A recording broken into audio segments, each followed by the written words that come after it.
right, everybody, welcome back for another deep dive. Today we're talking tanks. Big, powerful, and honestly, kind of cool looking tanks. Yeah, we're getting into the metal beasts today. We are, and specifically we've got a real clash of titans on our hands, the German-made Leopard 2. Yeah. And from Israel, we've got the Merkava tank. Two very different answers to the question of what makes a good tank. And that's what makes it so fascinating. Even if, like me, you don't have like a military background or you're not, a tank nut or anything. Right. You can learn a lot about a country's military priorities by how they design their tanks. Exactly. Their fears, their strategies, it all gets reflected in the design. Yeah. And, speaking of design, when I think Leopard 2 speed, that's the first thing that comes to mind. I mean, this thing looks like it was built for speed. It absolutely was. Yeah. And that's no accident. If you look at the history of warfare in Europe, wide open battlefields, planes, speed was often the deciding factor. Makes sense. But you can't just be fast. You got to pack some punch too, right? So tell me about this 120 millimeter smoothbore gun. That sounds pretty impressive. It is, and that smoothbore part is key.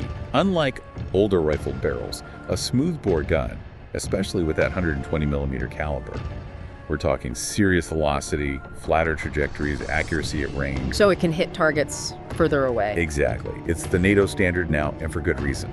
You combine that firepower with the Leopard speed, and you've got a real predator on the open battlefield. Okay, so the Leopard 2, like we said, speed, agility. If we were comparing these tanks to cars, maybe like a high-performance sports car or something, what about the Merkava? What would that be? Well, if the Leopard 2 is a sports car, the Merkava is definitely more like an armored truck. Like that. It's all about protection, survivability. Yeah. Everything about it, the design, the tech, it screams defense first. Yeah, and speaking of tech, we got to talk about this trophy system on the Merkava. This is where it gets almost science fiction, right? An active protection system that intercepts incoming missiles, rockets. It's cutting-edge stuff, but it goes beyond just fancy tech. See, Israel's military doctrine has always been about protecting their soldiers above all else. Right, smaller nation, surrounded by potential threats. Every soldier counts. Exactly. So they developed the trophy system to give their tanks that extra layer of defense, because every soldier returning home matters. And it's not just about armor and active protection, right? The Merkava even have that unique rear compartment. What's the purpose of that? So most tanks, they're about getting the crew and the firepower into battle, right?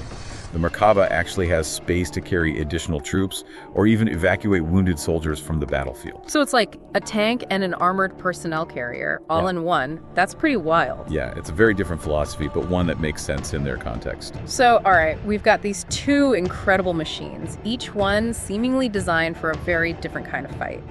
So the question everyone's thinking, in a hypothetical head-to-head, who wins? The age-old question.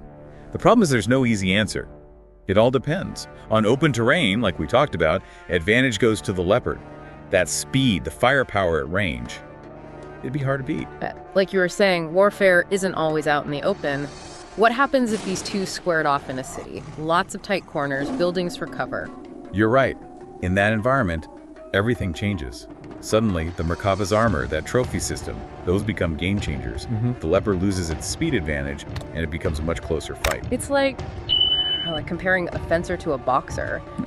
Both masters of combat, but their strengths are in different arenas. That's a great analogy. It's not about declaring one tank inherently superior. It's recognizing that each one reflects a specific set of priorities, a different answer to the challenges of war. And that's something to think about, right? Even beyond tanks, any kind of military tech, it tells a story. It's a window into a country's strategic thinking. Absolutely. And I think that's something that often gets overlooked. Well, listeners, we want to hear from you. If you were designing a tank, what would your priorities be? Speed, armor, maybe some kind of futuristic weapon system. Let us know in the comments. This is one deep dive that definitely leaves you with a lot to consider.